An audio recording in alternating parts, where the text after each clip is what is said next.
जो ये मोदी जी हैं ये भी एक बहुजन समाज से ही आते हैं, लेकिन ये अपने आप को राजा बताते हैं और ब्राह्मण बताते हैं, पंडित बताते हैं, ये अपने आप को कृष्ण के वंशज बताते हैं। तो इनका जो भ्रम है अब ये टूटने वाला है जल्दी से जल्दी। और जैसे पहले प्रधानमंत्री के रूप में हमारी बहन मायावती थी, उसी तरीके से वो दोबारा आएंगी। और जितने भी आज ये संसद में बैठकर हाव ताव हो रहे हैं, चिल्ला रहे हैं और नारा दे रहे हैं, नहीं हमारी सरकार दोबारा आएगी, बीजेपी दोबारा आएगी, बीजेपी धूल चाट के जाएगी। वो आंदोलन कर रही थी और आंदोलन करते करते ही उस महिला को, मतलब वो वहाँ बैठी हुई थी, 2-3 दिन रुकी हुई थी और उस महिला के साथ बलात्कार हो जाता है आंदोलन में। और पुलिस वाले ही करते हैं उस महिला का आंदोलन, जो बलात्कार है पुलिस वाले ही कर रहे होते हैं। और उसके बाद भी पुलिस कोई एक्शन नहीं ले रही होती। और वहाँ का जो योगी है जो कहता है बेटी पढ़ाओ बेटी बचाओ, नारे लगते हैं, लेकिन बेटी को बचाओ मत, डालते जाओ, जितना हो सके बलात्कारों में डालते जाओ। नमस्कार दोस्तों, मैं आशुतोष और आप देख रहे हैं पॉलिटिक्स तक, जिसके साथ जनता उसी के हाथ में सत्ता, ऐसा कहा जाता है।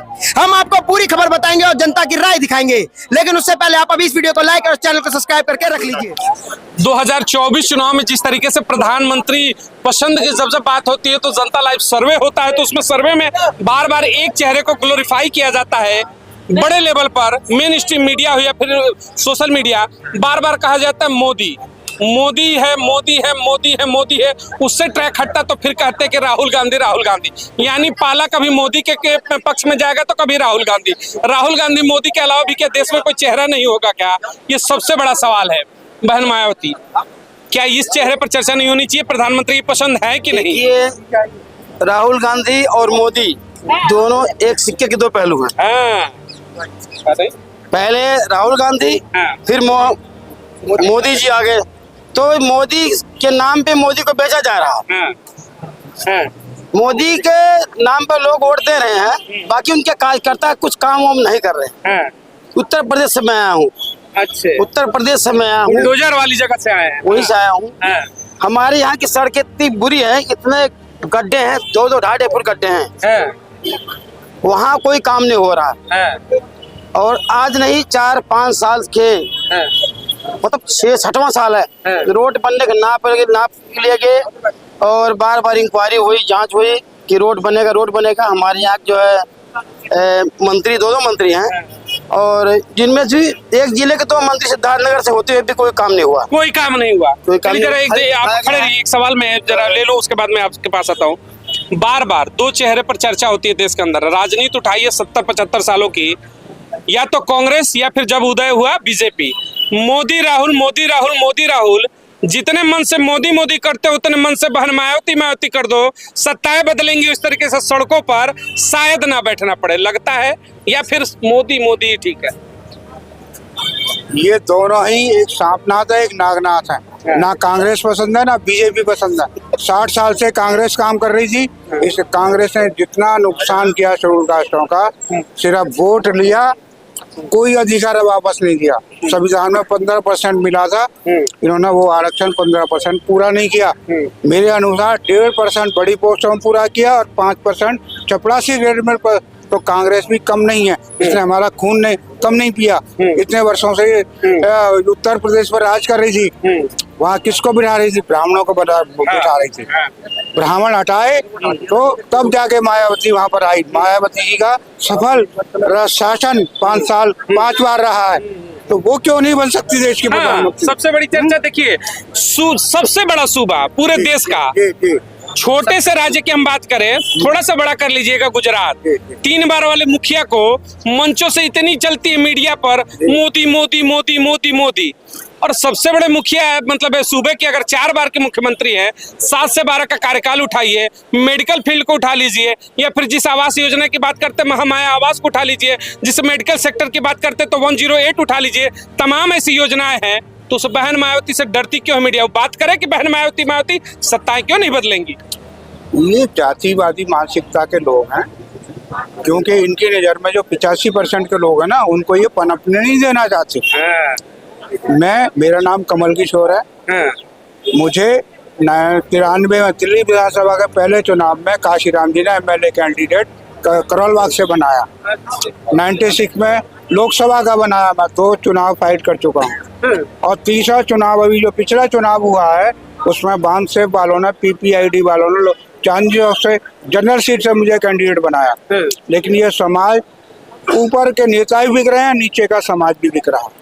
और ये बीजेपी और जो कांग्रेस और झाड़ू वालों ने पैसे के दम पर उनको खरीदा, ये खरीद रहे हैं। गाँव में लुटता है और शहर में वोट बिकता है। अच्छा, आपने कहा कि मान्यवर कांसीराम ने आपको प्रत्याशी बनाया, यानी कि उस दौर के आप नेता हैं, आप उनके समकक्ष हैं, आप उनको बेहतर जानते हैं। तो चलिए कांसीराम पे जरा शुरुआत करते हैं। मान्यवर कांसीराम ने जो अपना मूवमेंट चलाया, बहुजन मूवमेंट, जिस तरीके से बहुजन समाज जो गाँव में दुबक कर बैठता था, वोट बैंक के लिए अपने बूथ तक नहीं जा पाता था, इतनी हिम्मत भरी अपने मूवमेंट के दौर पर कि आज सड़कों पर खड़ा होकर के बहुजन माइक पर बोलता है, चिल्लाता है, नेता बनता है, गली गली से नेता बनता है, सांसद विधायक बन करके लड़ता है चुनाव। इतना बड़ा बदलाव किया और फिर अपनी थाती बहन मायावती को दिया। कुछ तो देखा होगा, तो फिर वैसे लीडर को मौका नहीं देना चाहिए क्या? हाँ, देना चाहिए, जरूर देना चाहिए। जो हम आज बहन जी को जिस तरीके से बहन जी को चाहे उन्होंने प्रधानमंत्री वैसे वो पहला बनाया यूपी का मुख्यमंत्री। तो इस तरह अगर हम इस तरह संगठन जैसे पहले उसे वहाँ यूपी में दिया हमने बहुमत, इसी तरह अगर मिलकर सब समाज संस्कृति सब मिलकर उन्हें वोट दें, सहयोग करें, तो हम क्यों ना प्रधानमंत्री बनेंगे, निश्चय बनेगी। उन्होंने काम बहुत किया, स्कूल बनाए, बच्चों के स्कूल बनाए, हॉस्पिटल बनाया, और लखनऊ में बहुत बड़ी अच्छी प्रेरणा स्थल बनाया, और नोएडा में भी बनाया उन्होंने, बहुत अच्छा बना रखा है ये भी। और ये कामें छोड़िए, सब सरकारें शायद कर ले, सबसे बड़ा जो काम किया, बहुजनों के अंदर से डर हटाया, सड़कों पर ला दिया कि लड़ो, लड़ना सिखाया। इससे बड़ा क्या हो सकता है? ये तो सबसे बड़ी यही है उनकी सर, जब से ये है यूपी और किसी ने नहीं दिया, वो तो केवल मायावती ने। उसी की वजह से लोग घर से बाहर निकल के शहर में को थोड़ा सा दिखाने लगे। अब उसी का प्रभाव है अब भी, जो कि हम इससे इतने बोल रहे हैं। आज यहाँ जो है मायावती का और काशीराम जी के सहयोग से ही हम यहाँ तक पहुँचे हैं। हम उनका धन्यवाद करते हैं बहुत बहुत। मान्यवर कांसीराम ने अगर मूवमेंट में आगे बढ़ा करके बहन जी को आशीर्वाद दिया, तो इस समाज आशीर्वाद देकर 24 में प्रधानमंत्री नहीं बना सकता? बहन जी बिल्कुल बनेगी। इस बार 90% बहन मायावती जी प्रधानमंत्री बनेंगी, और उनके लिए डरने कोई बात नहीं है। इतनी जो आवाज निकले ना, आज जो चंद्रशेखर दहाड़ के चिल्ला रहा है ना, वो सिर्फ बीएसपी मायावती की देन है, बिल्कुल बहन जी की देन है। जो बहन जी ने शिक्षा इतने ज्यादा कॉलेज खुलवाया, पॉलिटेक्निक खुलवाया, यूनिवर्सिटी खुलवाया, और फार्मूला 1 बनवाया, महामाया इंटरनेशनल कॉलेज बना है, और फ्लाईओवर बनवाया है नोएडा के अंदर, और पॉलिटेक्निक कॉलेज बहुत सारे बनाए हैं। शिक्षा में भी और हर कार्य में जो है उन्होंने बहुत बड़ा योगदान रहा। उनके शासन काल में इतना सख्त कानून का राज आज तक किसी ने नहीं किया। भले वो सिर्फ मुख्यमंत्री पे थी, उनका पांव प्रधानमंत्री के अंदर था। देखिए, आपने एक बड़ा चीज उन्होंने कहा, भले मुख्यमंत्री थी, पावर प्रधानमंत्री का दिखाया। जी जी जी, बिल्कुल। ऐसी शासन दी, शासन में उन्होंने बड़े बड़े सूरमाओं को उठाकर ढेर कर दिया। राजा भैया को किनारे लगा दिया। राजा भैया वहाँ का राजा था, तो इतनी बड़ी ताकत, इतना बड़ा परिवर्तन उसने किया। काशीराम जी से पहले बाबा साहब डॉक्टर अम्बेडकर को कोई नहीं जानता था।